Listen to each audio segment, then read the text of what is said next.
Hello viewers, welcome to 360 investing. काफ़ी लोगों को देश में म्यूचुअल फंड क्या होता है ये तो पता चल गया होगा, थैंक्स टू म्यूचुअल फंड सही है कैंपेन, राइट।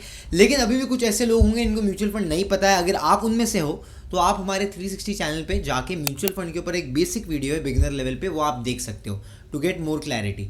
अच्छा, ऐसे भी कुछ लोग होते हैं जिनको म्यूचुअल फंड क्या है वो नहीं पता, लेकिन अगर आप उनको बोलोगे SIP तो बोलेंगे हाँ पता है। वही ना, जहाँ पर हर महीने एक फिक्स्ड अमाउंट आपको इन्वेस्ट करना होता है किसी भी स्कीम में, राइट, जिसमें आपको बाद में रिटर्न्स भी मिलता है। बिल्कुल सही, राइट। सो म्यूचुअल फंड में SIP के थ्रू आप इन्वेस्टमेंट कर सकते हो। SIP एक तरीका होता है म्यूचुअल फंड में इन्वेस्टमेंट करने का, ठीक है। तो म्यूचुअल फंड में आपको इन्वेस्ट जब आप करते हो तो वो फंड मैनेजर आपका पैसा मार्केट्स की किसी सिक्योरिटीज़ में लगाता है, शेयर्स में या बॉन्ड्स में, और वहाँ से आपको रिटर्न्स जनरेट करके देता है। ये सिंपल लॉजिक होता है म्यूचुअल फंड में इन्वेस्टमेंट का, ताकि हमें फ़ायदा हो इसलिए लोग इन्वेस्ट करते हैं। लेकिन सबसे इंपॉर्टेंट चीज़ क्या आती है, लोगों का ऐसा मानना होता है, एक प्लानिंग होती है कि भाई मैं इन्वेस्टमेंट कर क्यों रहा हूँ, ऑफकोर्स ग्रोथ के लिए, राइट। तो लोग चाहते हैं कि भाई मैं इंडिपेंडेंट बनूँ, मैं खुद का फाइनेंशियल प्लानिंग करूँ, मैं रिटायरमेंट के पास पहुँचने वाला हूँ तो कैसे मैं अपना सिक्योर करूँ फ्यूचर। उसके लिए आप चाहते हो कि आपको एक रेगुलर इनकम मिलते जाए, ठीक है। एक लेवल के बाद में हर इंसान ये चाहता है कि भाई बहुत काम किया, थक गया, बहुत पैसे कमा लिए, अब कुछ ऐसे इनकम सोर्सेज मेरे पास आए जहाँ से मुझे आराम से पैसा आए और मैं अपना रिटायरमेंट एंजॉय कर पाऊँ। तो अगर आप खुद से ही, क्योंकि आने वाले टाइम में तो आपको पता है पेंशन नहीं मिलने वाली है, बहुत सारे लोग जो अभी आने वाले टाइम में कुछ सालों में 10-15 साल में रिटायर होंगे या कुछ रिटायरमेंट के पास में है, लेकिन उनका गवर्नमेंट जॉब नहीं है, वो भी रिटायरमेंट होने वाले हैं उनका भी। तो रिटायर होने के बाद में अगर आपके पास पेंशन नहीं है और आपने कोई इन्वेस्टमेंट नहीं की है या कोई सेविंग मेजरली नहीं की है, तो फिर तो एक बहुत बड़ा सवाल है आपके लिए कि आने वाले टाइम में आप बिना इनकम के कैसे सर्वाइव करोगे, कैसे एक्सपेंसेस अपने फुलफिल कर पाओगे। इसीलिए यहाँ पर म्यूचुअल फंड में SIP के अलावा और दूसरी टेक्निक्स भी होती है, जैसे MIP होती है, मंथली इनकम प्लान, ठीक है।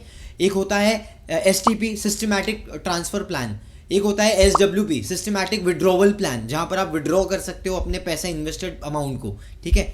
ये इन्वेस्टमेंट अलग अलग तरीके होते हैं करने के, और ये आपको हेल्प कर सकते हैं खुद का एक रिटायरमेंट प्लानिंग के लिए या खुद के लिए एक पेंशन कैसे क्रिएट कर पाओ आप, ठीक है। ये अलग अलग टेक्निक्स होते हैं। तो आज हम इस वीडियो में आपके साथ में इसको और डीप डाइव करेंगे, इसको और एक्सप्लोर करेंगे और समझेंगे किस तरीके से आपको हेल्प कर सकता है। तो चलिए शुरू करते हैं।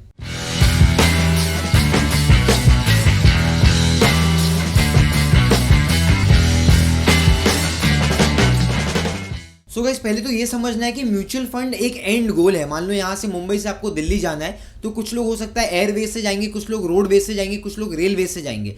अब हमको इन्वेस्टमेंट तो म्यूचुअल फंड में ही करना है, लेकिन ये अलग अलग तरीके होते हैं। अब लोगों को क्या पता है, एट मोस्ट लमसम कर लो या SIP कर लो, लेकिन इसके अलावा भी आपके पास में अलग अलग ऑप्शंस होते हैं जिससे आप अपने इन्वेस्टमेंट्स को ज़्यादा अच्छे तरीके से मैनेज कर सकते हो।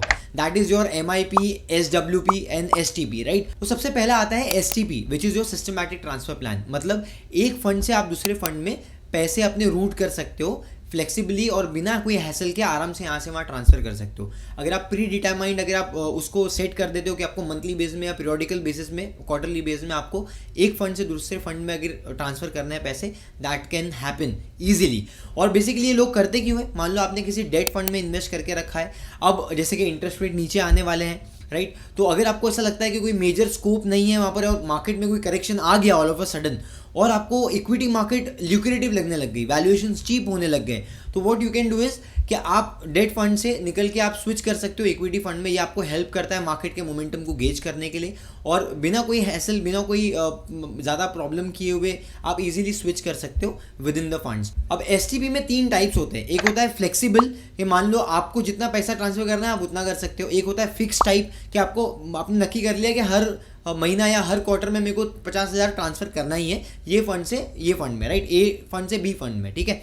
उसके अलावा एक और होता है कैपिटल फ्लेक्स, जो आपका ट्रांसफ़र होता है कैपिटल ट्रांसफ़र, दैट इज़ कि आपका जो एप्रिसिएशन हुआ है अमाउंट जिसमें आपने पैसा बनाया, मान लो 10 लाख का 12 लाख हो गया, now you are sitting on 20% gains, so you want that 20% to be transferred from debt to equity. तो वो आप कर सकते हो कि वहाँ पर आप सिर्फ जो आपका कैपिटल एप्रिसिएशन है वो ट्रांसफर होगा, रेस्ट जो आपका प्रिंसिपल है will remain the same. Next come your systematic withdrawal plan. मतलब जो भी म्यूचुअल फंड होल्डर है उसके पास ये ऑप्शन है कि वो कुछ यूनिट्स को सेल करके, म्यूचुअल फंड में कुछ यूनिट्स को सेल करके हर महीने अपने बैंक अकाउंट में पैसा रिडीम करके ले पाए, मतलब हर महीने आपके बैंक अकाउंट में पैसा आएगा। ये कैसे पॉसिबल है? म्यूचुअल फंड के थ्रू SWP प्लान के हिसाब से। सिस्टमैटिक विड्रॉवल प्लान ये आपको अलाउ करता है कि आप सिस्टमैटिकली पहले तो आप डिफाइन कर लो कि आपको कौन से पीरियड में कितने पीरियड, मतलब मंथली चाहिए, क्वार्टरली चाहिए, और कितना अमाउंट आपको पे आउट में चाहिए, ठीक है। तो उतना अमाउंट आपको पैसा मिलेगा। वो कैसे मिलेगा? लेट्स से फॉर एग्जांपल आपने 50 साल की उम्र में आप ये डिसाइड करते हो कि भाई 60 साल की उम्र में मुझे रिटायर होना है। So now you have 10 years to retire. What you can do is कि मान लो आपके पास 10 लाख रुपीज़ है, so that 10 lakhs will be invested in a mutual fund. आपने आज से ही इन्वेस्टमेंट कर दिया म्यूचुअल फंड में। वो 10 लाख आपका 10 साल में, till the time you reach 60, right, तो वो 10 साल में 10 लाख आपका हो गया 30 लाख, ठीक है, एग्जाम्पल के तौर पे। Now at the age of retirement, जब आप रिटायर हो जाते हो, वो 30 lakhs आप म्यूचुअल फंड में ही रखते हो, लेकिन उस पर SWP लागू कर देते हो। नाउ SWP प्लान के हिसाब से your amount will be invested in mutual fund. वो ग्रो भी होगा डिपेंडिंग, आपने डिविडेंड पे आउट वाला ऑप्शन किया है या आपने ग्रोथ किया है, दोनों में भी आपका पैसा बढ़ेगा ही। डिविडेंड में ये होता है कि आपको डिविडेंड पर्सपेक्टिव से आपको पे आउट मिलता है रेगुलर बेसिस पे, और ग्रोथ में ये होता है कि आपके जो शेयर्स में इन्वेस्ट होता है, जो भी इंस्ट्रूमेंट में इन्वेस्ट होता है, वहाँ पर फंड मैनेजर का कोर फोकस ये होता है कि आपको ज़्यादा से ज़्यादा कैपिटल एप्रिसिएशन दे, और डिविडेंड पे आउट यील्ड उनका मेन फोकस नहीं होता है। तो you have to choose wisely कि आपको कौन सा करना है और कौन से म्यूचुअल फंड में इन्वेस्टमेंट करना है। That also depend upon individuals risk appetite, ठीक है। तो अब हम जब मैं बात कर रहा था म्यूचुअल फंड में जो आपका SWP प्लान है, वहाँ पर अगर आप स्पेसिफाई करते हो कितना पैसा आपको चाहिए, कितने इंटरवल में आपको चाहिए, तो आपको उतना पैसा मिलता है। तो लेट्स से फॉर एग्जांपल अगर आपने ये डिसाइड कर लिया कि एवरी मंथ आई नीड 25,000, तो हर महीना 25,000 आपको SWP के हिसाब से अपने बैंक अकाउंट में मिलेगा।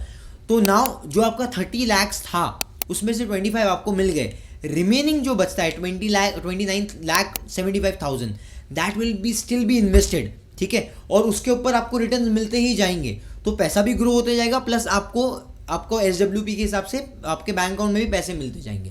तो दोनों जगह आपका काम हो रहा है, एक जगह पे आपका इन्वेस्टमेंट भी हो रहा है, पैसा भी ग्रो हो रहा है, और आपको जो रेगुलर एक्सपेंस के लिए पोस्ट रिटायरमेंट जो आपको पैसे चाहिए थी, जो लिक्विडिटी आपको चाहिए थी, वो भी आपको मिल रही है। So this is one of the smarter way to invest through SWP। जो लोग खासकर जो मेरे बड़े बुजुर्ग हैं जो इन्वेस्टमेंट करना चाहते हैं, प्लान करना चाहते हैं रिटायरमेंट के लिए। तो अब यहाँ पर टैक्सेशन कैसा लगेगा ये भी आपके सामने है कि म्यूचुअल फंड में अगर आप शॉर्ट टर्म कैपिटल गेन्स के अंडर आते हो तो 15% वहाँ पर टैक्सेशन है। इक्विटी में, बैलेंस में भी आपको 15% है, लेकिन लॉन्ग टर्म कैपिटल गेन्स में you are revive for 10%। So 10% balance में, 10% आपका इक्विटी में, और डेट म्यूचुअल फंड्स में जो आपका शॉर्ट टर्म कैपिटल गेन्स है that will be charge as per your slab. And वहाँ पर 3 साल से ज़्यादा जो आपका इंडेक्सेशन बेनिफिट मिलता है वहाँ पर आपको 20% टैक्सेशन लगेगा। This is as per your mutual fund, ठीक है। तीनों भी कैटेगरीज मैंने यहाँ पर आपको स्क्रीन पे बता दी है। अब मुझे मालूम है बहुत लोग यहाँ पे मंथली इनकम प्लान के लिए भी वेट कर रहे होंगे। अब आते हैं हम मंथली इनकम प्लान पे। तो basically as a name suggest monthly income plan, तो यहाँ पर जो म्यूचुअल फंड्स, जो भी फंड्स में आप इन्वेस्ट करते हो, फंड मैनेजर का मेन फोकस ये होता है कि उनको कंसिस्टेंट रिटर्न्स आपको देना है एज इन पे आउट, राइट। तो वो ज़्यादा रिस्क एट टाइम्स लेते नहीं है, बेसिकली सेफ खेलते हैं। और यहाँ पर आप म्यूचुअल फंड कैटेगरी में अगर आप देखोगे ना तो आपको गवर्नमेंट सिक्योरिटीज़, डेट इंस्ट्रूमेंट्स या मनी मार्केट इंस्ट्रूमेंट्स, ऐसी जगह पे आपको ज़्यादा आपको वेटेज मिलेगा ये फंड्स में। तो बेसिकली इसमें भी अलग अलग कैटेगरीज होती है। मंथली इनकम प्लान में आपको हर महीने आपको कुछ रेगुलर इनकम कैश फ्लो में मिलना है, राइट। तो उसके लिए बेसिकली अलग अलग कैटेगरीज होती है। एक कुछ होता है कि आपका इक्विटी MIPs होते हैं, तो जहाँ पर इक्विटी का पोर्शन ज़्यादा होता है और डेट का थोड़ा कॉम्बिनेशन होता है। उसके अलावा एक होता है कि डेट ओरिएंटेड, वहाँ पर डेट पे मतलब जो आपके फिक्स्ड इनकम इंस्ट्रूमेंट है उन पे मेजर फोकस होता है। जैसे आपको कॉर्पोरेट बॉन्ड्स हो गए, आपके गवर्नमेंट सिक्योरिटीज़ हो गए, गोल्ड बॉन्ड्स हो गए, राइट, या स्टेट के बॉन्ड्स हो गए, NHI के बॉन्ड्स होते हैं, अलग अलग टाइप के बॉन्ड्स होते हैं। तो ये सब बॉन्ड्स पे इनफैक्ट CP CDs वगैरह ये भी अलग अलग टाइप के इंस्ट्रूमेंट्स हैं जहाँ पर 1 साल के अंदर का मैच्योरिटी होता है। तो depending upon the combination and the type of fund which you have invested into, उसमें आप फंड के जो आपका फैक्ट शीट होता है वहाँ पर भी आप चेक कर सकते हो कि कहाँ कहाँ पर वो फंड ने ऑलरेडी इन्वेस्ट किया है, ठीक है। तो वो एक कैटेगरी होती है। एक और कैटेगरी होती है जिसको हम हाइब्रिड बोलते हैं और बैलेंस बोलते हैं। तो हाइब्रिड कैटेगरी में आपका थोड़ा कॉम्बिनेशन ऑफ गोल्ड भी आ जाएगा, बॉन्ड भी आ जाएगा, इक्विटी भी आ जाएगा। बैलेंस कैटेगरी में आपका इक्विटी और डेट भी आ जाता है। आप फ्लेक्सिबली हाइब्रिड में आप सेलेक्ट भी कर सकते हो कि मतलब फंड मैनेजर डिसाइड कर सकता है इक्विटी में कब ज़्यादा रखना है, कब कम रखना है। तो तो ये सब अलग अलग टाइप्स होता है, ये आपको ऑलरेडी पता भी होगा, लेकिन मैं फिर भी बता दे रहा हूँ कि MIPs में आप ये सब आपके पास में अलग अलग ऑप्शंस होते हैं।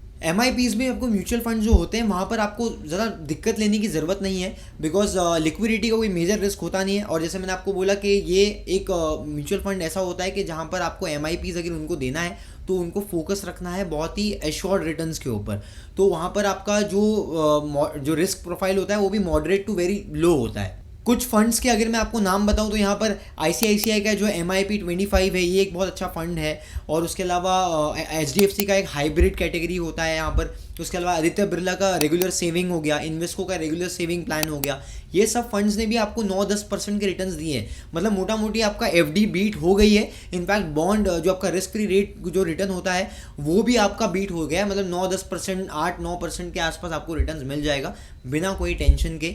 तो ये भी आपका ये भी एक अच्छा ऑप्शन हो सकता है for someone who is very much concern about the retirement और उनको मंथली इनकम भी चाहिए, राइट। लेकिन किसी भी डिसीजन लेने से पहले, जैसे हम ऑलरेडी डिस्क्लेमर हमेशा देते हैं और म्यूचुअल फंड कैंपेन में भी आपको डिस्क्लेमर मिलता होगा कि mutual funds are subject to market risk, तो आपको सारे ही डॉक्यूमेंट्स को और अपने रिस्क प्रोफाइल को समझने के बाद इन्वेस्टमेंट करना है। So guys, just to give you conclusion, हमने MIP, SWP, STP के बारे में बात किया, SIP के बारे में बात किया, मैंने आपको टैक्सेशन भी बताया। In fact I have also given you certain examples कि कैसे आप खुद के लिए पेंशन क्रिएट कर सकते हो, कैसे आपको मैंने एडवांटेज बताया कि आप खुद से कैसे लेवरेज कर सकते हो, ये सब अलग अलग जो भी वर्टिकल्स है इनको कैसे यूज कर सकते हो। Also we have referred to some of the examples, like हमने फंड्स के बारे में कुछ आपको मैंने आइडिया दिए और क्या प्रोसेस होता है फंड मैनेजमेंट के, रिस्क प्रोफाइल क्या होती है, सारी चीज़ें हमने डिटेल में इस वीडियो में आपके साथ में डिस्कस की है। I hope you really enjoyed it. आपको कुछ ना कुछ इसमें से की इनसाइट मिला होगा। अगर आपको रियली कुछ पसंद आया है, कुछ की लर्निंग्स हैं आपकी, तो हमारे साथ में कमेंट्स में शेयर कर सकते हो। Don't forget to subscribe our channel 360 investing पे हम technical analysis, fundamental analysis, case study, sector analysis, data analytics, बहुत सारी चीज़ों के ऊपर वीडियोस बनाते हैं और valuable insights time to time आपके साथ में शेयर कर सकते हैं। तो इस वीडियो को आप लाइक कीजिए and also subscribe to the channel. Don't miss to hit the bell notification, because आपको टाइमली नोटिफिकेशंस आएंगे।